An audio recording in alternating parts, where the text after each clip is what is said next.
This time in the Magick Kitchen, we are joined by Ivo Dominguez Jr. I'm Leandra Witchwood. And I'm Elise Wells. And welcome to the Magick Kitchen podcast, where we talk about magic, kitchen witchcraft, herbs, and everything in between.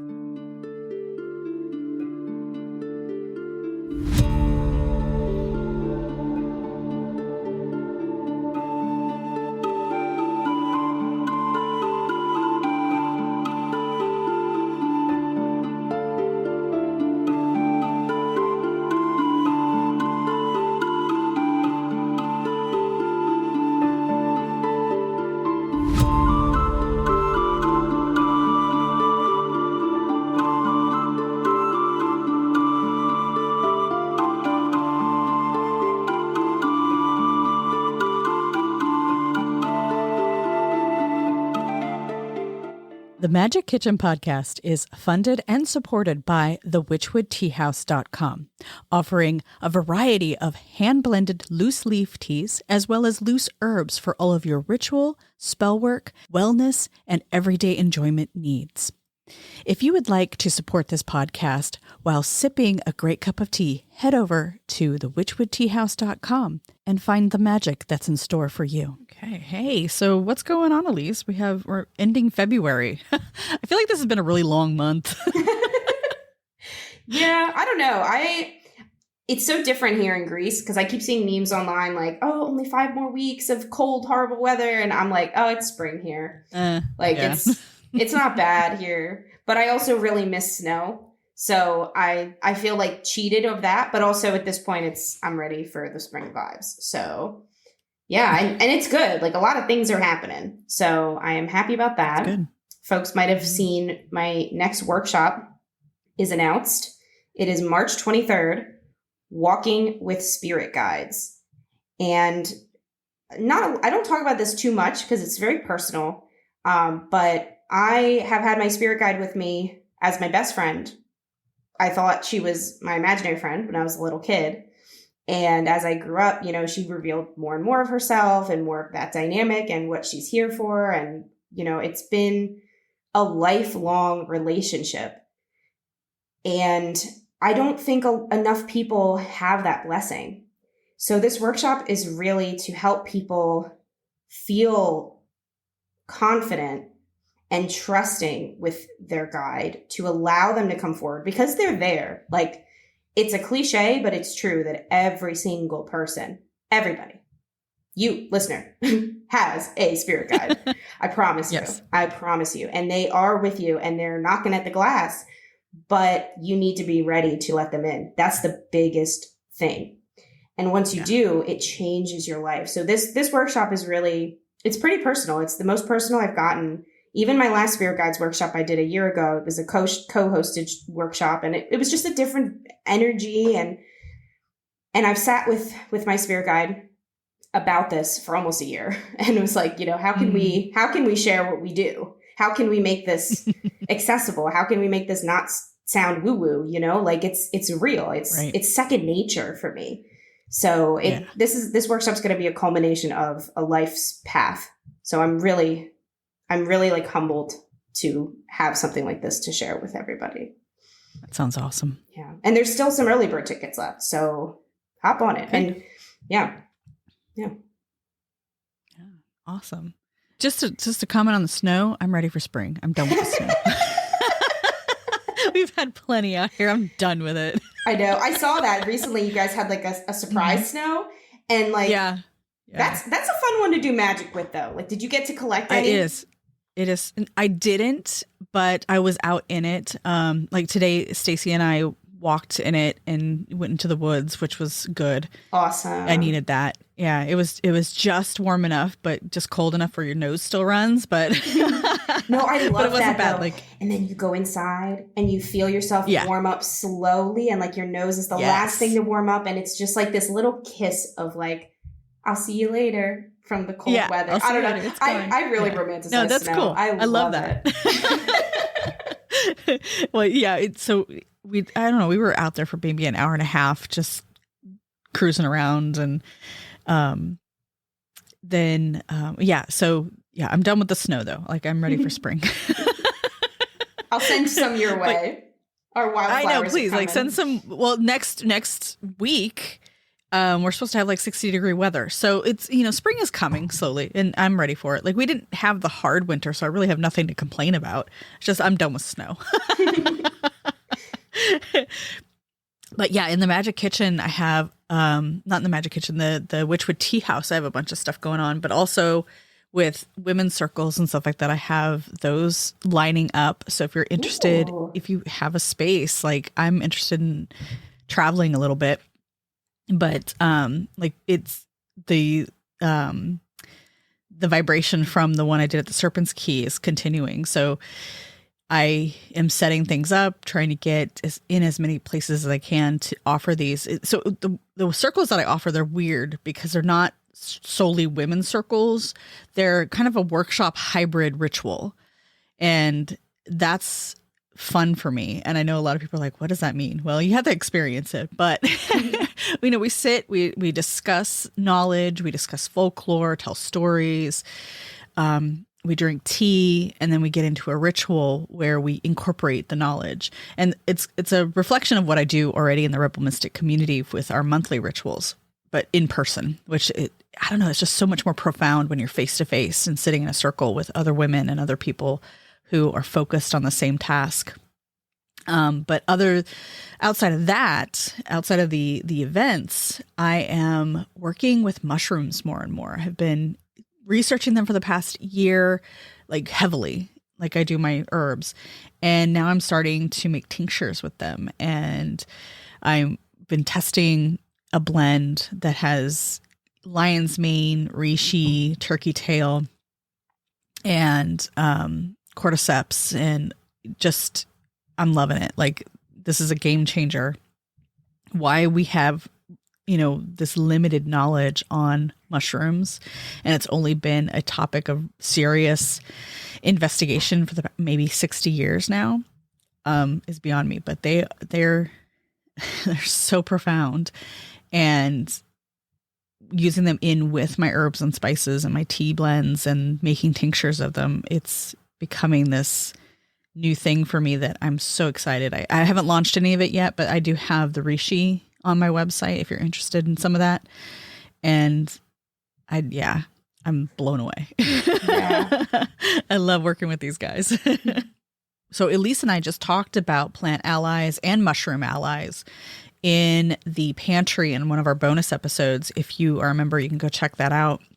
And this is where we talk about, how to connect with them, how to use them, how to connect with these allies, even if you can't grow your own, and, the kind of the myth behind having to grow your own. Mm-hmm. So that's a really helpful little tidbit of a half hour discussion that we had. Yeah, these monthly bonus episodes are so fun because you suggest the topics. You, the listener, suggest the topics. Right. So, and it's an ongoing thread. So when you join our community space, you get to comment and say, okay, I'd like a topic on this. And it starts discussion. Right. And then we also do the episode. So it's always nice because it is a community. So we get the discussion element before you get the bonus episode. So it's really, really nice. And it was fun the way that went, because the question originally was about plant allies and how Leandra incorporates them in her teas.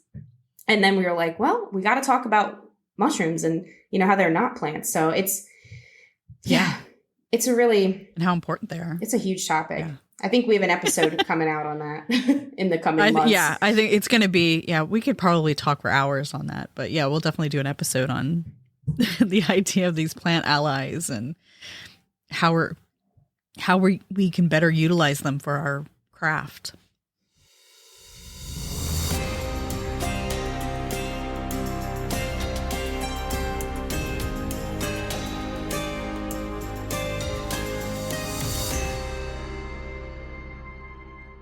Ivo Dominguez Jr. has been active in the magical community since 1978. He is one of the founders of Keepers of the Holly Chalice, the first assembly of the Sacred Wheel Coven. He currently serves as one of the elders in the assembly. Ivo is the author of several books, including The Four Elements of the Wise and Practical Astrology for Witches and Pagans. In his mundane life, he has been a computer programmer, the executive director of an AIDS/HIV service organization, a bookstore owner, and many things. visit him at ivodominguezjr.com, and we'll put that in the notes as well. Yeah. So welcome. Glad to be here. It's good to have you here. And it's also, we were talking about this a little bit before we started recording. It's really wonderful to have you here as an elder in the craft. Your latest project is the Witch's Sun Sign series. So people are from every sign are able to dive into your astrological knowledge. And I like that they're so clear and concise as books. Mm-hmm. But on the other hand, we're excited to have you here to go deeper on your path, your knowledge, and your background. Yeah, help me understand astrology because I'm so illiterate. So it's not a very big hidden agenda, but I've been trying to make witchcraft and astrology have a common ground more frequently. When I first got into the craft, the people I was around used astrology a lot. So I just assumed that everywhere in the universe, pagans and witches everywhere were using astrology in different ways. And I discovered that wasn't true as I got out into the world.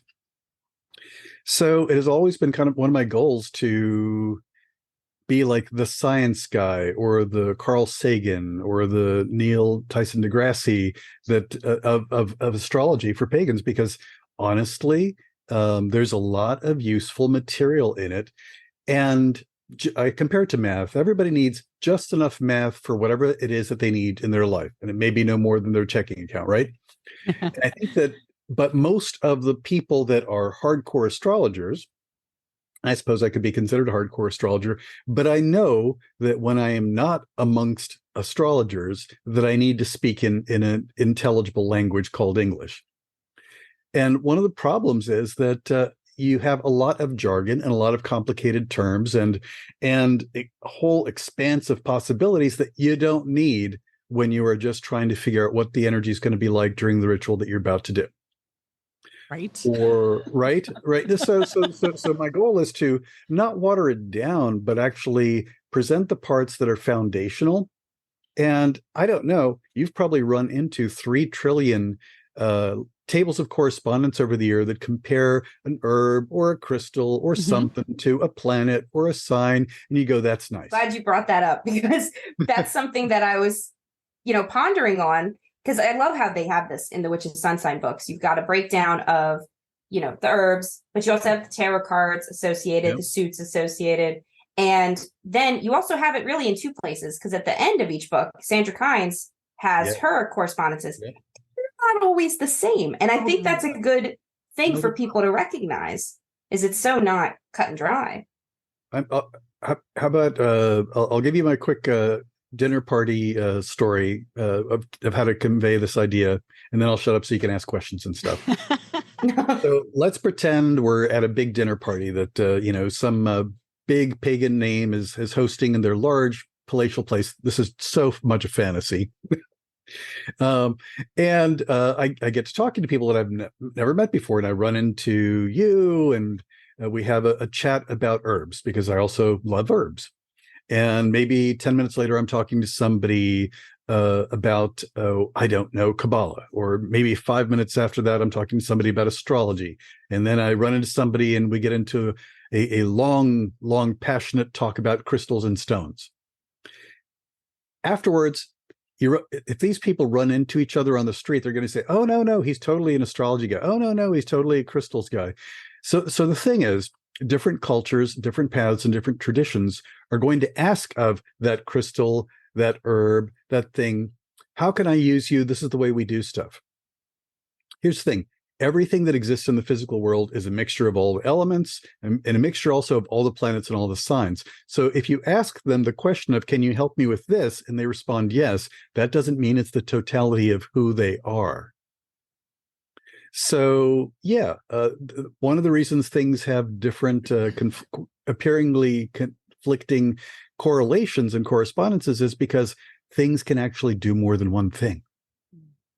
And it's how you tune into them and how you ask them to be present. Yeah, I love that. Yeah. It makes sense in the herbs aspect, because I'm all about the Yes. herbs. I'm a student of evolutionary herbalism, and part of the course that we take within that master program is elemental herbalism and astro herbalism. So Yeah. he connects these herbs to the elements and to the astrology. And I still, it still confuses me, but it helps me translate a little bit better when I can say, oh, okay, so if I want to work with Pluto, then I want peppermint, and that will help me like connect with that energy. So yeah, I like that. So that, if nothing else, astrology is a useful language for magic. And everybody's heard the bit about if you know the name of something or the epithets for something, it gives you a way to connect with it or to call it, et cetera, et cetera. Think of astrology as a useful language for describing energy and energy patterns that you can then call upon. That's it.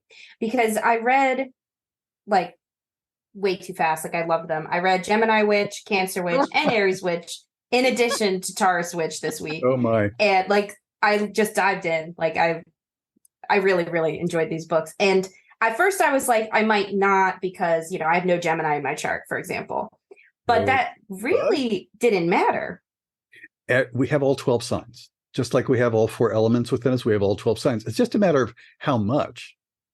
Yeah.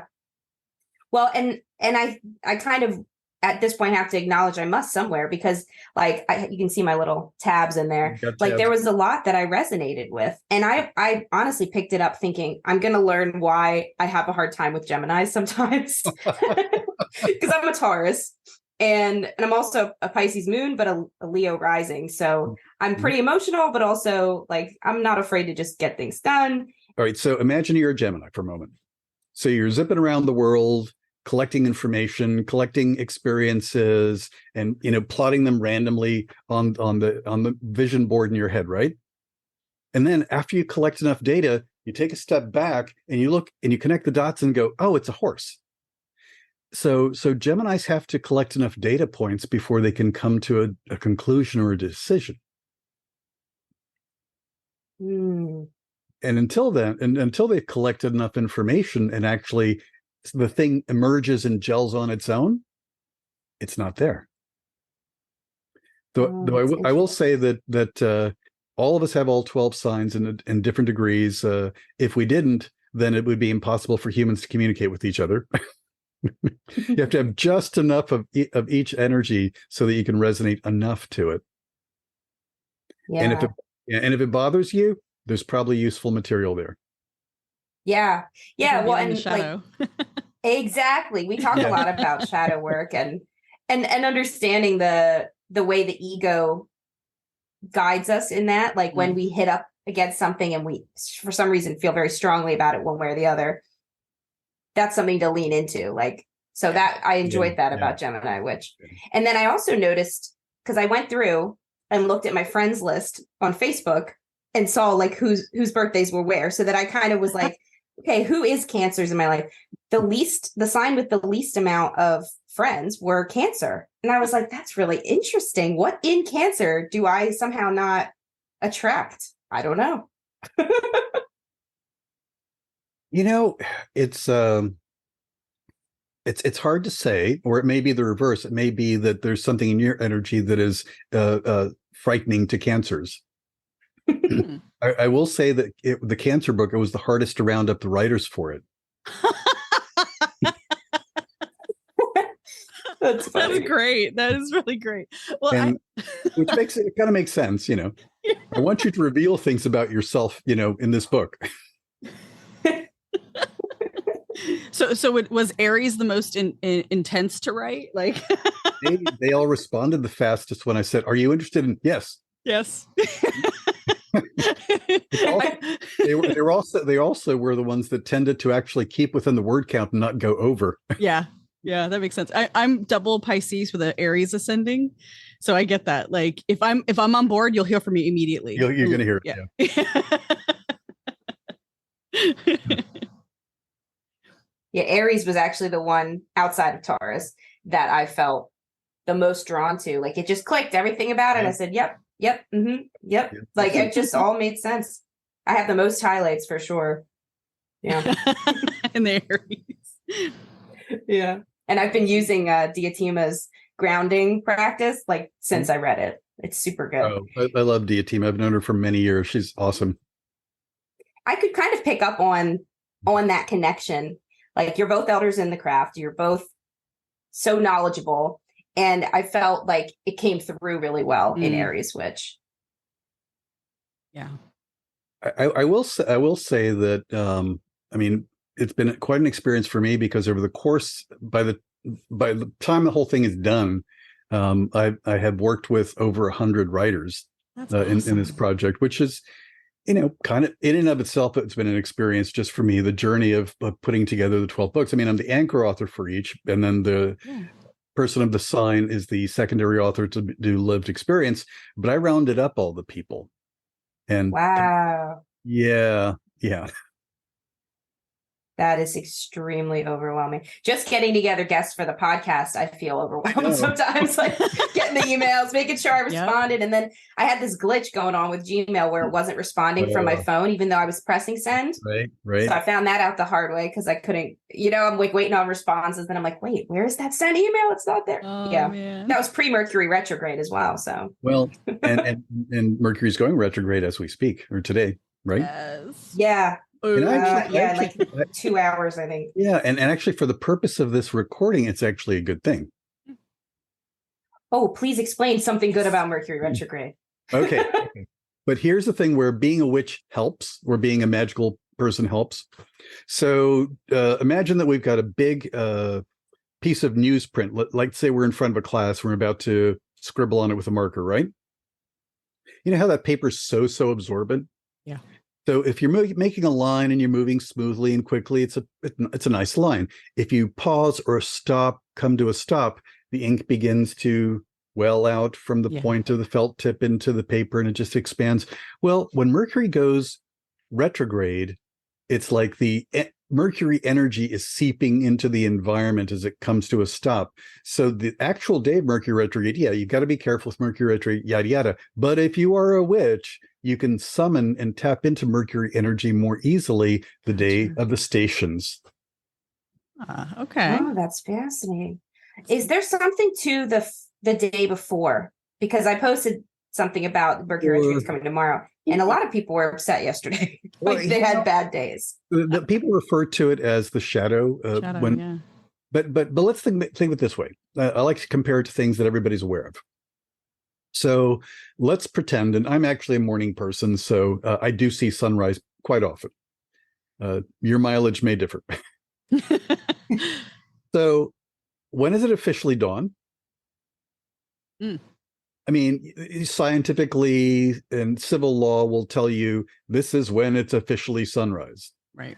But then, it begins to lighten up before the sun is over the horizon. Is it sunrise when it just peeks over the horizon? Is it sunrise when it's halfway through? Is it sunrise when the whole disk is visible? So that there's always a blurriness. There's very few things in nature that have a solid, sharp edge. True. Yes. So, we can say that the station is actually when it pauses and appears to back up from our frame of reference. But, the process of it slowing down up to that moment is something that is also affecting us. Anything that happens astrologically should be thought of like changes of the day or changes of the seasons. There is a span where things wobble back and forth. Yeah. I like to say that, soon it will fall, I hope, soon fall will be coming, right? Yeah. But does that mean that at least at the time we're recording this, that's the next big holiday I'm looking towards? How about this? If it's suddenly officially the autumn equinox, does that mean we're not going to have any more hot days where I live? Nope. It just means that every day after that, the probability of it being cool and crisp increases and the probability of it being hot and steamy decreases. So there's always, but there's always a gray zone. So though there's a value in working things exactly, you feel Mercury retrogrades, all the retrogrades before and after to a degree. And if it hits one of the delicate places in your own personal chart, even more so. Yeah. Yeah, and actually the Venus retrograde that we've been experiencing Yeah. throughout the summer has been very good for me. And Yeah. it was really nice as a Taurus. And it was nice to read your book during it because I didn't know that was maybe the cause is a hard word for it, but like the correspondence of it. Influence, there's a word. It's an influence. Yeah, like I felt, heightened in these areas, and now I can see why. And that was a really good, puzzle piece to click into place.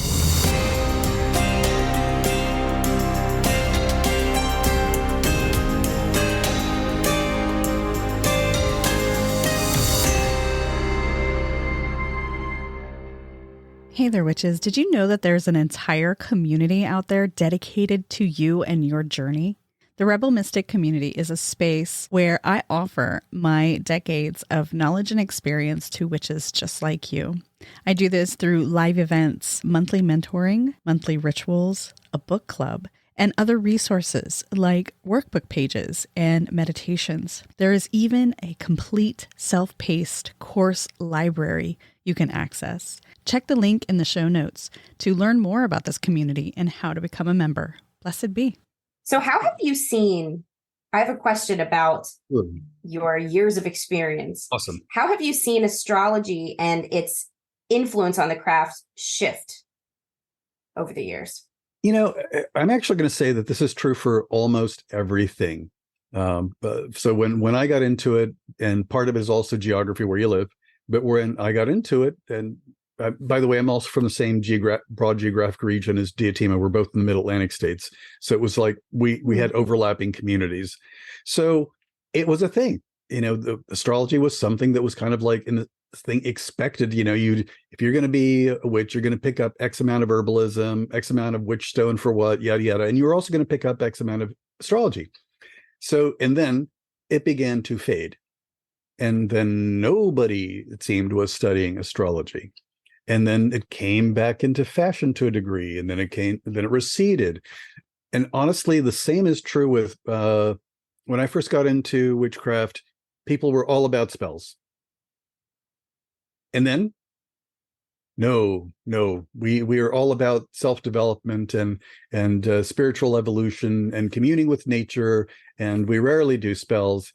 So, and then it goes back to we are all about the spells again.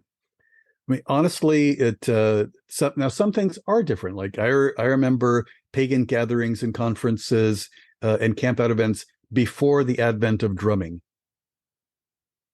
Whoa. What'd you guys do? Did you chant? We danced. Dance? We did dance, but here's the thing. Here's the thing. One of my most magical memories is from a gathering in Maryland that happened in the 80s, mid 80s, early 80s. And there was just the finest rain. So it was more like fog and mist than rain. And the moon was out, and there was a big fire in the center. And there was a guy with a dulcimer and another guy with a flute and a woman who was just making vocalizations. And we danced a good amount of the night to that. Awesome. So it wasn't, music was there. But it wasn't until djembes and ashikas and the African drums made their way into the community that suddenly it was all about the drumming. And I remember fire spinning exists, and suddenly there was fire spinning. Or people discover various things and get excited about it, and then it fades out. Now, if I was going to say one thing, especially for folks that are moving through life and hope to be around for a long time as a magical person, don't sweat it. Everything that you like will come back into usage, and everything that you like will also fall out of usage. Yeah. And nothing is ever lost as long as there are people that remember it, or books that record enough information so that you can piece it back together later.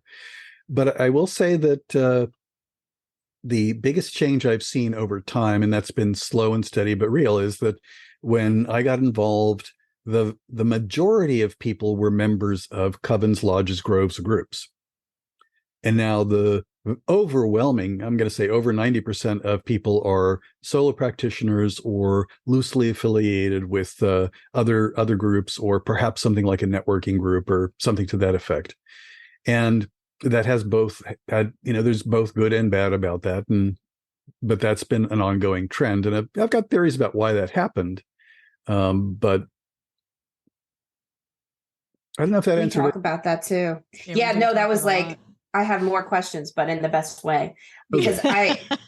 okay, so I'm young. I've been around in the craft for about 10 years, Mhm. and I am fortunate to be part of an initiatory tradition. So I'm in my Mhm. second degree now, my second degree Yep. training with an eclectic fairy tradition coven, Mhm. fairy Faery. Yeah, yeah. So I'm like I actually come from Orion Foxwood's lineage. So Yeah. I've known it since he was 18. oh my gosh, that's amazing. I've never met him. It's so bizarre to me that I Yeah. haven't met him because I'm also from your region ish. I'm from Yeah. Amish country in Yeah, yeah. Pennsylvania. So, But and actually, sorry, what? do you speak Plattdeutsch? I wish. But my Okay. babysitters growing up, Yeah. like my friends, at my wedding, I had Amish friends and family Yeah. there. So, like, very weird. I'm half Greek Egyptian, half Pennsylvania Dutch. So it's like, okay, a little Nothing bizarre. wrong with that. Yeah. So anyway, like with this initiatory tradition as my background, I started alone in high school because I kind of had an understanding Sure. that it's difficult to find a group as an underage person. And then Absolutely. I found a tradition and now I'm sort of on my own again in Greece. So I've kind of had both experiences and there is so much value in having a group and having a community and having a structured system. Yeah, like you said, there's goods and bads to this like solitary empowerment that we have now. And I'm curious to watch what you described, like this ebb and flow, Yeah. see how that's going to shift again. Because I think it is shifting. I think people are looking I think they are back too. towards Yeah, we were actually just talking about paths. this before we got on today about how newer practitioners coming in don't know what ritual looks like. They don't even know where to start, where to end, and what's in the middle. And I think that's one of the elements that a group gives you if you're, the initiatory or not, even if it's just a teaching coven or grove or a public ritual. Yeah, or public ritual. Like it gives you that structure of, okay, what do I do next? How do I end this? How do I start this? And if of all the things, I think that the biggest problem that I've observed, I'm going to go to the problem end for a moment, is exactly what you're talking about. There are very few places where people can experience full-blown, actual, intense magical ritual. So here's one of the mistakes that I've seen over the years. Man, I'm going to start at the beginning. I'm sorry, I've got to tell the long version of the story. I can't tell it any other way. Please tell it. All right, so let's start with why we made this trend into mostly solitary, and that explains a lot of it. So when I got involved, it was not easy to find groups and teachers because the internet didn't exist and yada yada. But there were still enough the ratio of people that have been around for many years and were initiates compared to people coming in was reasonable. Then a ton of books became available. Bookstores started to pop up, and then eventually the internet did it in a different way. And the number of people entering or looking to enter the community exceeded the number of teachers that could possibly add one more student or one more person that they would actually give proper attention to. And I'm going to make a difference between teachers with a small t and teachers with a capital T. Teachers with a small t are all the people that you pick up stuff for their books or go to their workshops, yada, yada. Teacher with a capital T means that you have an agreement with each other and that they're actually mentoring and monitoring what you're doing and giving you real feedback, and also have expectations about what you're going to do with what you're learning. So most people don't have a capital T, though they may have lots of small t's. But what happened is we were flooded. There was no way that you could teach all the people or find people, and groups can't take that many people in at once, or else they lose their own cohesion. So then what happened was people decided, well, we can't wait, and it takes years to make a teacher. So there was no way to make it happen. So people started teaching what they'd learned to each other, or people who had gotten a little bit of training then went forth and started teaching. And there was basically a diminishment of expectations about what was out there because you never had access to the real stuff. And even the public rituals tended to be, and honestly, even though I'm a great proponent of the value of books for preserving knowledge, a book is like looking at choreography or a music score when you only halfway read them. But if you've experienced that dance, or if you've heard that song and you look at the music, it's easy to read the music because you can. So unless you actually have the experience of being in ritual with people that know how to do ritual, it's really hard to pick up on how to do it. There are prodigies that, have music born in them and have ritual born in them, but they're rare and far between. And at public rituals, in gatherings and conferences, two big problems happen. One is people were afraid to scare people or to blow their pants off or to melt their brains.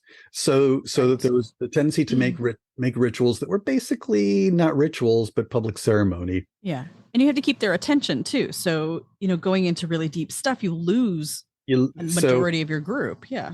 So people watered things down in many public rituals for many reasons. And then the second problem crept in. At least two generations of modern pagans, and I'll use that word because otherwise I'm going to say the polytheists and the reconstructionists. I mean, there's a long list of. I'm queer, and there would be more letters in our acronym if we tried to make one up. So the deal is that then people said it's just not possible to do public ritual that's powerful and intense because that only happens inside small group ritual or in a group that's all trained together. So there's almost it's been given up. I mean, occasionally you'll run into a public ritual. I'm going to use the proper language that does not suck, but for the most part, nice. For the most part, going to public ritual, opening ceremonies, closing ceremonies, quote unquote, main rituals at event are basically the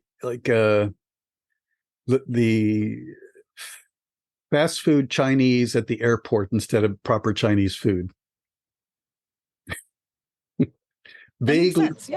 Vaguely resembles Chinese food, but not much. Some of the flavors are there. Yeah. Some of the flavors. You can tell what they're aiming at, but that's about it. Yeah. Yeah. The one exception I've found to, like missing not everybody not, knowing each other. And that kind of element makes it challenging.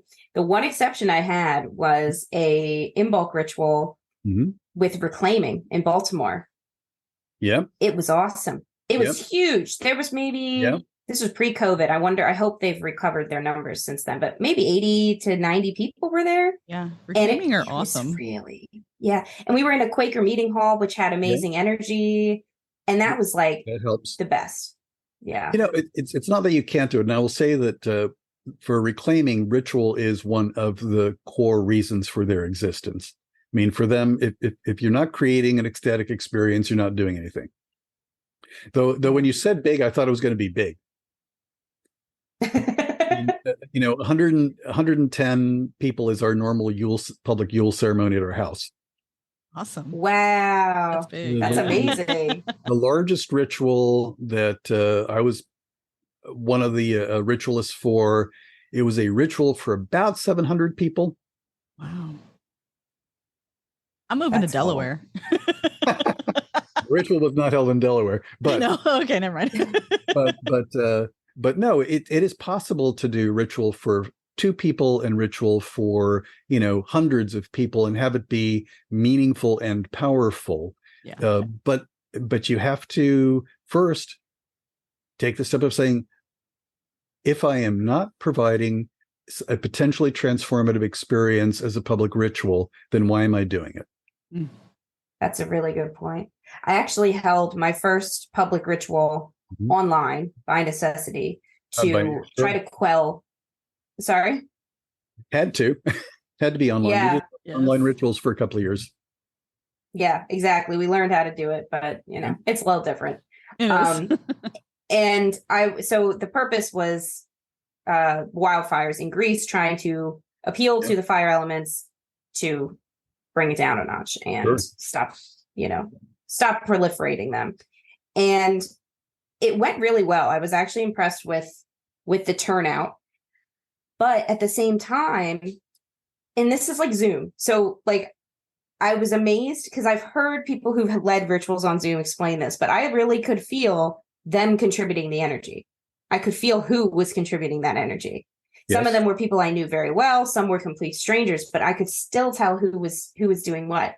And then I had a piece that became part of like a cycle spell that they could do each night until the new moon to add to this appeal to this fire spirit. It's just a short something to read, light a candle, douse it.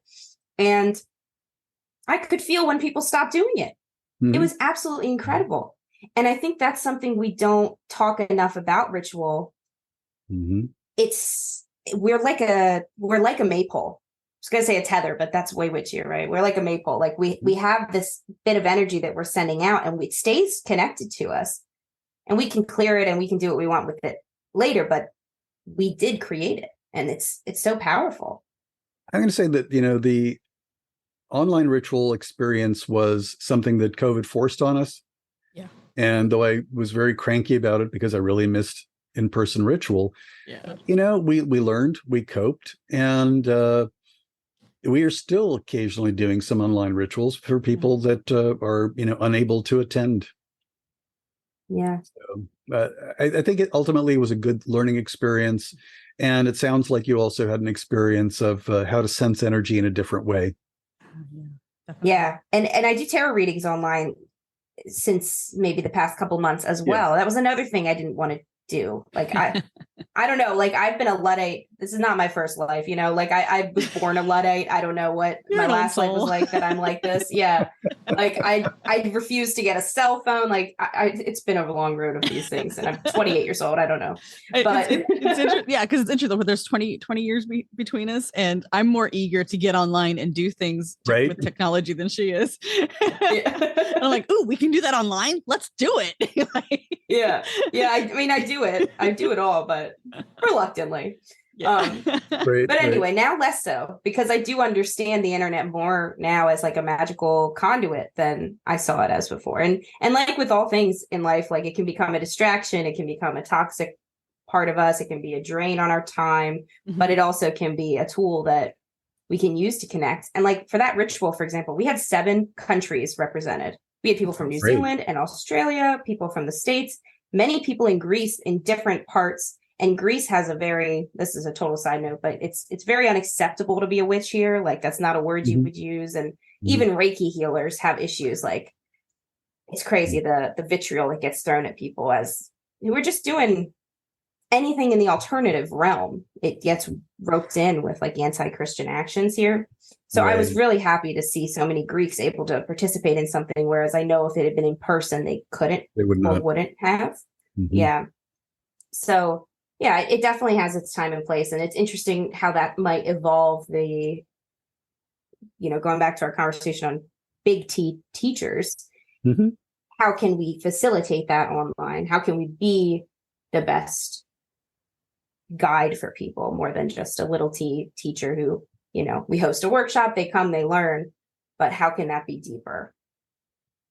So I'm going to add a thing about teachers with a capital T, and also in the introduction for me, the word elder was used. And I have a weird feeling about the word elder.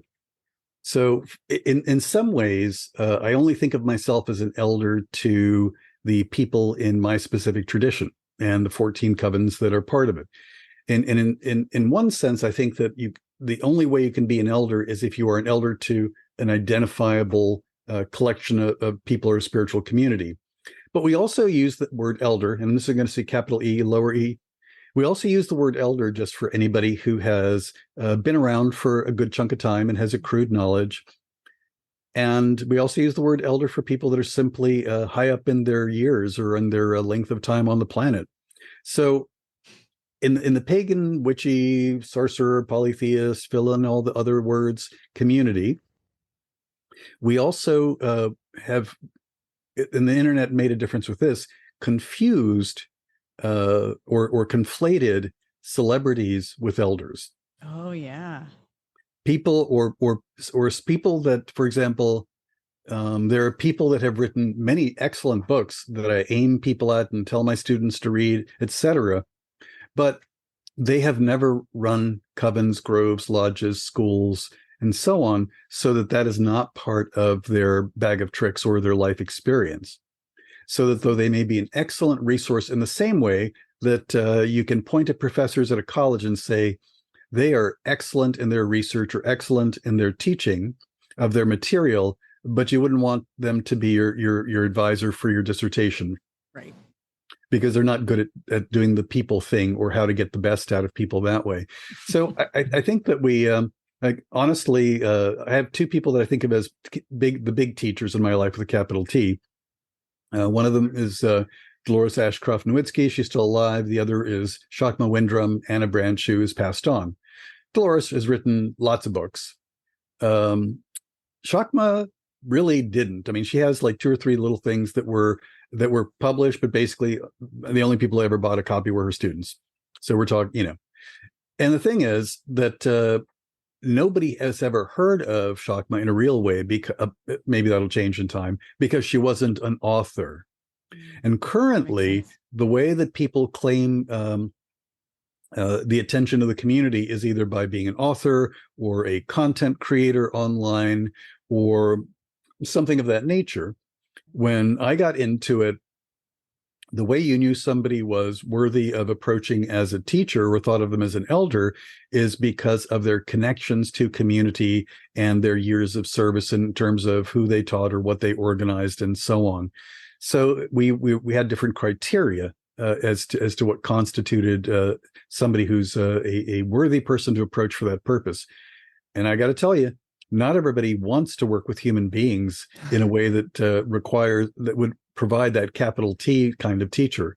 And there's some that you absolutely wish had never decided to start a school or a coven, because they may be brilliant, but they're downright toxic for their students. Right. Yeah. That's very true. Yeah. And that's something that, like, when I first began studying, I was really lucky because our librarian was Wiccan. So she had stocked my little tiny Amish country library with books I could read on this. But also she hadn't really updated it since I think the newest book was 2003. So it was 10 years old at that time. And so I wasn't fully aware that there were all these books coming out still. Yep. So there's like this whole world of like, holy, what? Llewellyn has how many books every year? And then you find out there's other publishers too. And it just gets expansive and overwhelming. Mm-hmm. And actually, I think that is why, to finish my thought on that, I felt blessed because I started with books and then people. I never really had the content creator influence. But now some of the questions we get from listeners on the podcast, I can tell they watched a 6-second video and extrapolated that lack of explanation, because 6 seconds, how much could they have explained? Right? Yeah. And they felt lost, confused, and then shut down. Yes. That's the biggest questions we get, are questions of like, I didn't want to try it because, and it's usually because that's considered studying in a sense for some people. They see that as them studying the crafts because they, follow certain creators. Right. But there's not a lot of transparency on where this knowledge comes from. And the platforms themselves don't enable that conversation either, because your video won't get pushed out if it's longer than 6 seconds. No one's going to watch to completion, so that algorithm shuts it down. And then, Yeah, there's too many external variables that they hinder the whole process of exploration. And I find that a lot of people that primarily get their information off of social media and don't take it further, like joining a group or, okay, I saw that book on TikTok. Let me go buy the book and read the book and then practice what's in the book. They're incredibly confused and terrified to start their path or to start their journey because they don't know what's next. I came from the same school. Like, I started with books. When I first started, like, the internet was almost non-existent. So I had no choice but to read and then go seek out groups that were practicing. And I'm from California, so I had a choice. Like, there was a lot more choice than there is out here on the East Coast from where I'm at. And it was helpful because I got to learn from both sides of it. So I got to, okay, so that's what they meant in that book. Now I get to do it in a ritual. I get to Right. do it with a group and discover its nuances. Oddly enough, I'm going to say that my first encounter was with books as well. Okay. Makes sense. My father, well, he's retired, but he was professor at the University of Delaware, which meant as his kid, I got the Magic library card that allowed me to get into the university library. Nice. And interlibrary loans. So I read all sorts of stuff when I was in high school, though most of it was, I'm going to put in the category of oldie moldy ceremonial magic kind of stuff, because that's what you could easily find on the shelves or find a way to search for it, because if you don't know how to ask the right question to search for something, you can't find it. Right. But I'd read those sorts of things, and eventually that led me to hear about a few other things. I was also really involved in science fiction, fantasy stuff. I actually started the club at the high school I was at for that, which meant that when I was a teenager, I was going to cons. Now, that also meant that I met a variety of people at conventions that had some kind of metaphysical practice. So I began to pick up vocabulary and whatnot. But my big breakthrough moment, and I've told this story in a lot of places, but it's just so magical, I have to tell it. So my high school was right next door to the college. As a kid, I was not really into sports. I was into wandering in the woods, but I was not into sports. And my parents insisted you have to do something that's a sport, sound mind, sound body, yada, yada. So I got permission to walk off the high school campus and go fence at the University of Delaware because, fencing is cool. All right. So been fencing, enjoyed it. Was changing in the locker room. There was a grad student there. To my eyes, looked ancient because I was a kid and they were in grad school. And as they were changing, out from underneath his t-shirt pops this little silver pentacle that I see for a moment before he quickly tucks it away. And I immediately go, "Oh, so are you Gardnerian? Are you Alexandrian? Is there a local group? Yada yada." And he was like, "Please, can we take this outside?" Because he didn't want to be like outed if anybody else walked into the locker room. So he went outside and he basically said, "Hey, you're too young. No reputable group's going to take you." But he said, "Give me a pile of self-addressed stamped envelopes," which were, the currency of the era, basically, and I will make sure that you get the email, the newsletter from our coven. And when you turn 18, if there's a public event we're doing, you can show up. Now that was before the era of the pagan outdoor gathering. So what they were doing was they were getting together in public parks where there are pavilions and just saying, and having a picnic and talking about witchy things. So I actually did get to meet people very early on, but they were all still, far away. Most of them were hours or 2 or 3 hours away, which is still too much at that moment in my life. So but that did give me a toehold so that I understood these are the kinds of groups that are in my area. And with that, I learned the right questions to search for the right knowledge. That's an awesome story. Yeah. I love that introduction like that. And also that's like a mark of a really good group that they were like, "Nope, you're underage." Nope. Mm-hmm. Because we've had episodes where we've talked about like witchy red flags. Like that is one. Like you just can't train underage people unless their parents in the group. Like, okay. Right. That's a different story. We bent the rule once. Rare. Yeah, we bent the rule once for one young pup. He was 16 and we were having open classes. So his mom would come. Okay. Yeah. Nice. Yeah. And sat in. And she sat in on like about 4 of the classes, and she was like really bored. Yeah. So she was like, "Okay, I've been here 4 times. I'm writing you a letter that Adam can continue to attend the remaining classes in the series without me. Are you going to be okay with that?" And I said, "Yeah, we're okay." That's good. Yeah. Yeah. She'd seen enough. She'd seen enough, so she was like, "It's fine." Yeah. She's like, "I can't tolerate this. I need to go." At least she didn't hate it, but she was just like, "I'm just sitting here." Yeah. Not her interest. Not her interest at all. That's amazing. I love the evolution. Looking and hearing about how you started, and it's similar to how I started too, because we didn't, couldn't go into a chat room or a Facebook group and find these people. Like you had to be almost covert about it, because if you were in a bookstore, so this is kind of how one of the ways that I started finding people was I would go into the bookstore, I would sit in the occult section, and I'd find whatever book, fancied me at the time. And I would sit and wait for people to come in. Literally, like I'm stalking the books section, the section of the bookstore to find people to see, get a sense of them and see if they were open to like talking about it and if they knew of any groups in the area, that sort of thing. And yeah, so it's like we had to be really kind of sleuthy about it. Very, very much so. Yeah. I mean, honestly, in my era, it's still true, but it was more important back then, and perhaps even a slightly higher percentage.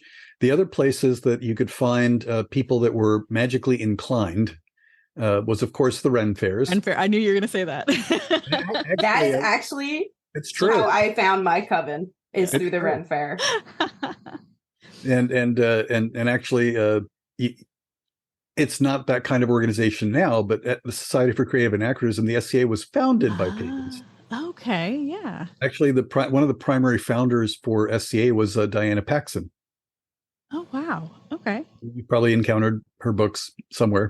Yeah. Yeah. It's been a while, but what a small world. So there was another thing in that era, which is something we don't have now as easily, which is why it's important to, even if you don't want to, not everybody wants to be in a group or they're not really joiners. Right. However, there's no reason why you can't have a discussion group or a local networking group that serves the following purpose. Because the first time one of our, in my first coven, the first time one of our members was moving out of the state and across the country, we put out some word to other people that we knew. Can you ask and see who we might recommend them to when they arrive in their new place? Sure. And there was actually a better way, because you were also getting people that knew people so they could vouch for the quality or the safety of the referral, which is something that you can't actually tell online. Yeah. Unless you have interaction, really nice. Definitely. Yeah. Unless you've had enough interaction. So that it used to be a bigger thing that there was the amount of safety that you could find in actually long-term connection or correspondence with people that then led to resource sharing. And also, if something bad happened, it was spread in the community. Not that that's necessarily a good thing when it turns into gossip, but it was also good to know that if somebody was a bad actor, that the word would go out. Sure. Yeah. I think that's. I don't know. We have a good network online, actually, of within the community. I think we do a good job of spreading the right kind of information. And actually, in some ways, the online thing, it actually diminishes gossip because you're not all in the room, like, filling space with like, oh, and you know what? I have to say, I did hear the other, like, it has to be direct. So I don't know. Maybe it's just my circles, but. I'm just going to say that for me, I take everything with several grains of salt or a salt lick if it's from somebody I've never known in person. If I haven't met them in physical space, I have not been in their energy in the same way. I have not gotten a read on them. And also, I take a long I'm friendly and gregarious with pretty much everybody, but I take a long time before I decide I will trust their judgment. Sure. Yeah. Now, if I could wave a magic wand and make something happen in the broader community, cross-training. Now, let me say what I mean by that. Most of the occultists I know that are really the ones I admire are the ones that have trained in multiple systems and multiple traditions. Now, most people that I know right now are self-taught or have had teachers, but there's not like somebody who has created a curriculum for them that they're following and that they're being tested on, to use that comparison. And what people choose to learn is much like I have a terrible sweet tooth, so I know how I should eat. I'm a vegetarian. I eat my veggies. I eat all the right things. And if I left to my eat what you crave most, I would be nothing but ice cream and chocolate and I would eat a lot of fruit too, but basically it would not be a balanced diet. Yeah. I like broccoli, but I'm going to use broccoli as an example. So a proper curriculum should be like a balanced diet. It should include everything that is useful, but it also will include things that you have zero interest in or zero palate for. And to be really well-rounded magically, you have to study things that you don't care about, that doesn't make you passionate. You don't have to stay there forever, but you have to know enough of it. That makes sense. Yeah. And that usually takes a teacher going, you will do this because it's on the list of requirements for. But Yeah, why? it's true. We talked about that, how like as our practices have developed, we kind of peel away the stuff we were taught because it just doesn't resonate, like especially lots of tools and having a huge altar space and some of the things that were more ceremonial just don't resonate with me now. But I'm going to say that in the same way that the broader community goes through waves, that probably over the course of my life and probably over the course of your life, you'll go through different waves of what you're drawn to and what you're not drawn to. Yeah. I mean, that's just normal. We ebb and flow. We change in lots of different ways on an individual scale and in a global scale. But I will say that when I was first coming up, the magical tools were like the first pentacle I owned. I knew the guy that made it, who was the silversmith, who was also a witch, because you couldn't just go and buy it at a store. Right, yeah. My first wand was a branch that I found in the woods that felt right. So most things were either handmade or bought at an antique store and repurposed. In my era, the way you could tell that women were witches was because they were wearing a lot of Art Nouveau jewelry. Seriously, because it was the thing that you could find for sale at thrift shops and whatnot. Yeah. And it was gotta see enough. Yes. Yeah. Yeah. I still love Art Nouveau too. Yeah. I do associate it, and maybe that's a relic of. It probably is. It probably is. Yeah. Because pretty much every witch I knew back in that era, that's what they wore, because it was what you could find that resonated properly. Yes. Yeah. Yeah. And then eventually Ankhs became a thing. Yeah. Yeah, they seem to have really faded out. I don't know. It used to be a thing. Used to be, yeah. Yeah. And the one store I used to go to in San Diego when I lived out there was called the Psychic Eye. And of course, it was the Eye of Horus, you know? But yeah, a lot of my stuff is still secondhand. I don't buy a whole lot of, if I buy anything, I don't buy a whole lot of new stuff. I mean, even my furniture is all secondhand. And I don't know. There's something about going to an antique store and finding those little gems. Well, and also if somebody has a magical tool that you kind of like raise your eyebrow at it, don't take away their magic moment. Right. There was a woman who was coming to a couple of my classes, not a member of my group. And she's a city dweller. This is an important thing to say. Okay. I live out in the country. I live across from a state forest. I'm literally, the nearest person to me who is not a member of one of our covens is 3 miles away. That's kind of thing. Nice. Okay. All right. So she says, I found this thing when I was outside and it has this intense energy coming off of it. And I've been using it on my altar. I don't know what it is, but it feels really magical. And she brings it out and shows it to me. And I go, oh yeah, it does have some really intense energy coming off it. And I'm going in my head, yes, because you've been working it really hard and you believe in it. It was a giant milkweed pod. Okay. But she didn't know what a milkweed pod looked like. No. For her, it was this strange, exotic, powerful, magical goblin plant that she found in the woods. Oh, that's sweet. And she doesn't normally go to the woods, so that that had more juice on that milkweed pod that she had on her altar had more juice on it than many, many other people's tools that I've seen or experienced over the years. So there's also a value in found magic wherever it wakes up and says, "Hey, I'm for you." Yeah, absolutely. Yeah. And the spirit of that plant, I mean, that connected with her. Absolutely. So yeah, that connection is essential. And her not knowing what it was added to the magic. Added to it, yeah. Mm-hmm. Yeah. And milkweed is an incredibly mystical plant. And so her picking up on that was a good, it's a good sign. Yep. I think it's nice how my favorite trend in the recent years is folk magic coming back to the forefront. I don't know, I wasn't there, but I feel like it used to have a sort of like, nose turned up sort of thing towards like that kind of simpler practice. Right.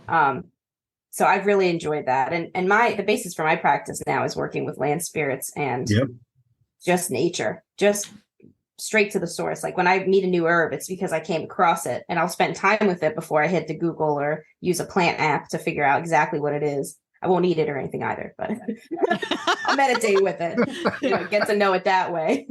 She's over here handling Jimson weed and licking it. Not today, please. No, not today.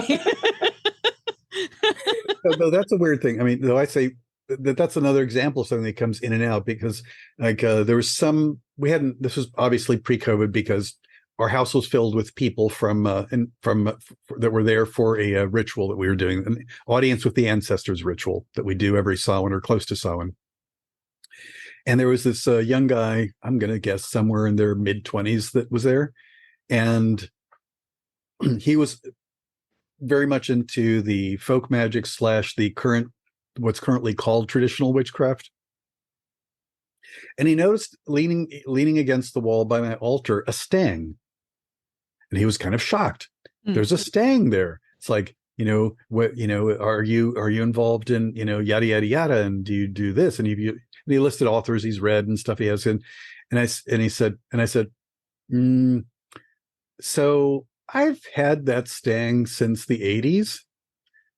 So it predates those authors. But what I said was, when I became a witch, those kinds of things were kind of popular, and then they fell out of usage, and now they're coming back. Mm-hmm. Yeah.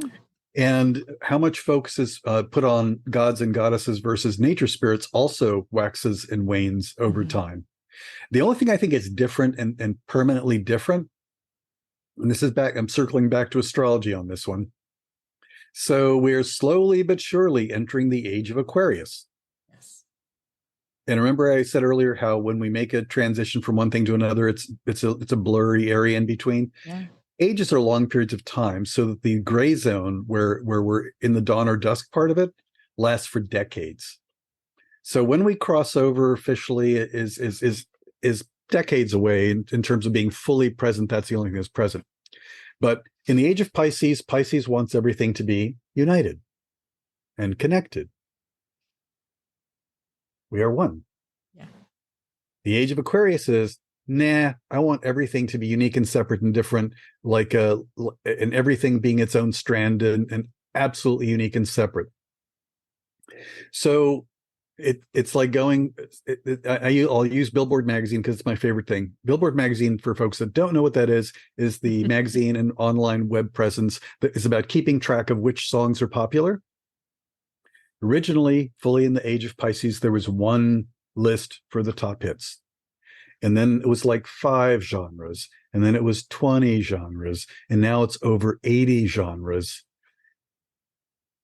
So, and as if you ask anybody what kind of music you listen to, chances are you may never have heard of their kind of music, or you know it exists, but you weren't aware of it in a real sense. In the age of Pisces, whether or not you like the music, you knew what was popular, regardless of what you listened to. The further we move into the age of Aquarius, the more individuation, fragmentation, splitting into 1,000 separate little strands of possibility. So that the other thing is that the watching to see those trends like the ones I was mentioning will become less clear, because there will be more mutation. There will be more experimentation. But it's hard to know which of those will survive and which of those will fade out or be absorbed by something else. Explains a lot. Yeah. It explains a lot in my taste of music anyway. I go from electro swing to psychedelic funk. So I love electro swing. Yeah. Literally, like the genre I listen to. Yeah. Sorry. No, go ahead. What genres do you listen to? It's called shoegaze and bedroom pop. Shoegaze. Yeah. Okay, so I was like, no one's gonna know what I'm. Listeners are probably like, what happened to rock? What's going on? Like, but I also like gothabilly. Oh, oh yeah, that See that one? That's more my husband's style. Every now and then I hear that coming through his headphones. I'm like, all right, keep it on the headphones. I love it. I love it. But the thing is, I'm using music as an example because music is almost like its own tradition. Music doesn't come with just music. There's usually an associated style of how you dress or what you do with your hair or your makeup or whatever. And there's a whole aesthetic associated with it. And so I think what's happening is that we have a broader range of traditions forming and also a broader ranges of aesthetics about what a magical person's lifestyle looks like. Yeah. Oh yeah, definitely. Yeah. When I was growing up as a baby witch, I'm going to use the air quotes on that. You know, to be a witch, you had to, have the black hair, the black nails, the black makeup, the whole goth look, which I didn't mind. I like it. I like goth. Yeah, but at the same time, that was never me. I was always kind of the chameleon of the group. So going through my little baby witch stage, like I was either, I would hang out with the jocks or I'd hang out with the cheerleaders. And then I was over here with the drama club. And then I was over here with the goths. And then I was over here with the preppy kids, so none of it ever really suited me. So like this whole transition of like evolving my path from the ceremonial style, education and initiations that I went through and moving it toward the folk and the more earthy, just come what may almost style. There's definitely, it's harder to structure, but it's more suiting to how I like, oh, shiny. Ooh, let's go do that. Let's go try that. Let's go try that, Right. I think that's okay. Yeah, no, there's nothing wrong. And here's the thing, and something that I do whenever we roll around to a year that is a 0 year or a 5 year, ends in 0 or ends in 5, I make that the year that I force myself to listen to music that I've never heard before, read books that I wouldn't otherwise read. Awesome. Basically, it's the force yourself to reacquaint yourself with the world and what's going on, and also see if there's new things that you might want to do or like. And I've been doing that for a really long time. And actually, I'll blame Anne Rice for it. Okay. One of the things that stuck with me when I was young and reading the vampire books for the first time was that the vampires that didn't make it were the ones that lost touch with the times. Yeah. That fell out of sync with the times that they were living in. So I said, well, that's never going to happen to me. I'm never going to die. Well, I am. But while I'm here, I would like to be fully present in the flow of the world. But the only way that happens is if you make yourself do it. Otherwise, it's very easy to be comfortable and not challenged by anything new. Yeah, I'm going to say something that fell out of usage, and maybe it's time to revive it. In that interim period when groups couldn't keep up with new members and the population of new magical folks was growing real fast, for a while people used to do this. And I attended several of these at hotel-based conferences and also at camp-out events where someone will say, look, I've been at this a while. I don't have teachers or a group. I'm going, and basically they and their friends would write an initiatory ritual, and then they would recruit people that they trusted, that were friends or rituals that they trusted, to take part and do the roles in the ritual. So it was kind of like a self-initiation on steroids. Yeah. You basically wrote something or had other people help you write something, and then you recruited people that had the magical chops to actually have, because initiation is a transformative experience. And there are many places that they weren't initiating into a line, but they were asking themselves to be transformed by whatever powers they worked with or believed in. Yeah, that's something we can still do for each other, for those that are not part of such things. So if there was one piece of advice, or as many as you want, really, but if there's advice you would like to give to baby witches, to the newer witches out there are new witches, yes. New witches. I know people love that word. I know and I cringe when I hear witchling. Oh, I forgot about that one. It's been a while for that one. That's only okay if they're 10 years old. Mhm. Yeah, you're an actual child of witches, perhaps. Yeah. Yeah, what's your advice? And feel free, bring it back to the astrology conversation. In this case, I don't. It won't necessarily. I mean, honestly, uh, um, it's stupid in some ways, but I'm going to say, as much as I think everybody should learn a little bit about everything, here's the thing: if it's a way of thinking, if it's a particular paradigm, a particular set of symbols, or whatever, learn one thing fully before you move on to the next. And the example I usually give for this is, so pretend that tomorrow you were signing up for classes for the next semester at college, and you've decided, oh, it would be useful to do my foreign language requirement, or I'm going to need foreign languages. So next semester, I'm going to take Spanish and Italian at the same time. Or Spanish and French. Let's go with that. Or worse, Spanish and Portuguese at the same time. Oh, man. So here's the problem. I can name any combination of Romance languages. They are close enough, yes, so that you would confuse the hell out of yourself. Mhm. You would end up blending them, and there'd be like this bleed over between them, and you would not be able to actually hang on to either language well in the future. A lot of magical systems have enough bleed over with each other.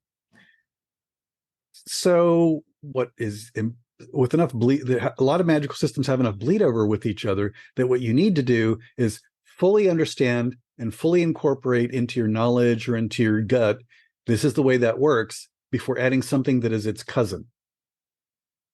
yes. So it's not, I'm not saying don't learn all the things, but I'm saying some things are best digested on their own before you go on to things that are way similar, but actually not quite the same. And it's the differences that matter. Yeah. Yeah, that's very good advice. And that's actually some of the questions we get too, is like, I feel really overwhelmed. Where do I start? And that's usually what I say is with one thing. Yeah. Like herbs, people buy those kits on Amazon, which that's another, who knows where they came from, these herbs, but they have like 75 to 200 herbs in there. Yeah, whether they're even the herbs that they're labeled to be. Yeah. Exactly. Yeah. Yes. Yeah. Yes. It's all dandelion, but whatever. Yeah. No, yeah, and even but it's people have to remember, if this is actually who you are, rather than a passing fancy, being involved in something magical, you're going to be interested in learning stuff for decades and decades and decades, with as many years of life as you're blessed with, right? Yeah. So you've got time. You don't have to you're not catching up with anybody. You're not trying to compete with anybody in the world. And there are always going to be people that are ahead of you and people that are behind you. Yeah. Well, and not to compare ourselves either. Yeah, no, we're all on a different path, and my path is not the same as yours. It's not the same as Elise. And what I tell my students is, when they come to me, like, I want to learn everything. Like, how am I supposed to know all this stuff? Well, it's too much for one lifetime, for one. But if you're really interested in a subject, spend a minimum of 30 days working with it every single day. And then it'll really give you an idea. Do you really like that? Is that something you want to do and continue with? If it is, then go for it. Keep it in your rotation of things you learn. If it's not, then move on to the next thing and find the next thing. And I've had a lot of pushback on that from some of my students, like, oh my gosh, that's a lot of dedication. I'm like, well, that's what this path is. It's an active path. We're not passive sitting in the audience, just absorbing and observing. This is an active path. Yeah. And you also have to keep up with it, or else you rust. Yeah. The whole use it or lose it. It's true. It's a forever student path, It is a forever student path. Yeah. And if that's not the case, then something's wrong. I will say that one of the ways that I begin to develop opinions about other teachers is when I'm at a conference or a gathering, I pay attention to, are they going to other people's classes? That's a check mark. Yep, that's good. This is good.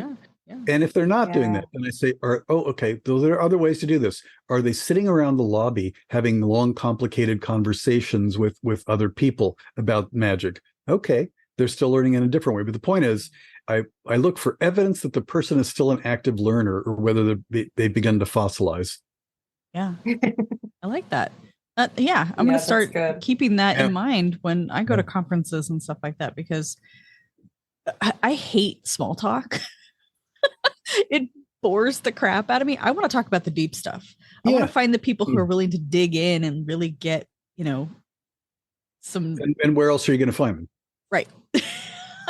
I like that. Yeah, to me, that would be the biggest incentive to go to a conference, Yes. so that you can have time with people. I always say, I feel like this is our approach on the podcast in general. Like, we're here to be proven wrong. We don't really have a stance on anything that we're, selling. But like, if we bring up a subject and you're like, well, actually, like, that's what we're here for. We're here for the well, actuallys, because, nobody should just be looking for an echo chamber. Right. Yeah. Because we know that the only good, that only leads to one place, and it's not good. No, I think we have plenty of echo chambers. We don't need any more. Yeah, we don't need any more. Yeah, not in this path. Exactly. That's why we're on this path, actually, to get out of those chambers. Awesome.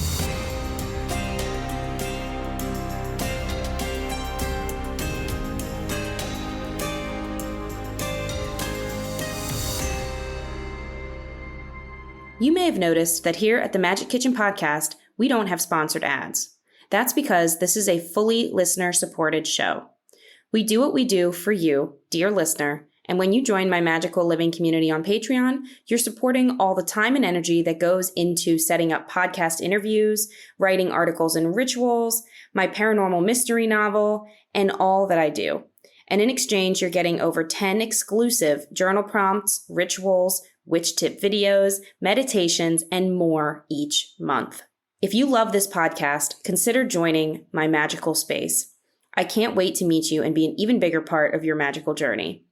Go to patreon.com/Elise Wells or follow the link in the show notes. Is there anything you want to tell our listeners about where they can find your books beyond your website? We'll put your website in the description as well.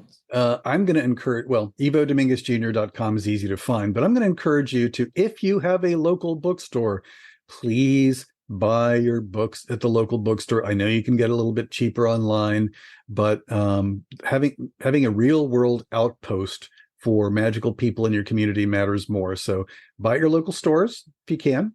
If you live in a place where that's not possible, sure, use online.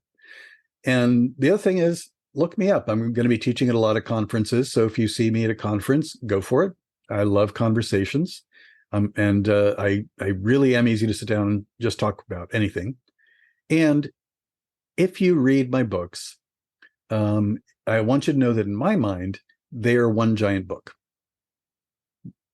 Over the course of my life, I hope to write, more and more chapters in the things that I've learned along the way. But in my mind, they're all one big book. And that might make you read all of them, I hope. Yeah. I know I will. I'm already into the Witch's Sunshine Read all the series. books. So. Read all the books. Keep them coming. Yeah, awesome. As long as I can, I will be. Excellent. Merry meet. Merry part. And merry meet again. Thank you for joining us on the Magick Kitchen podcast. Please visit my website, leandrawitchwood.com, for news, information, and more episodes. I'm Elise Wells, and I can be found at Seeking Numina on YouTube, Instagram, and Facebook, and seekingnumina.com. That's Seeking, Numina.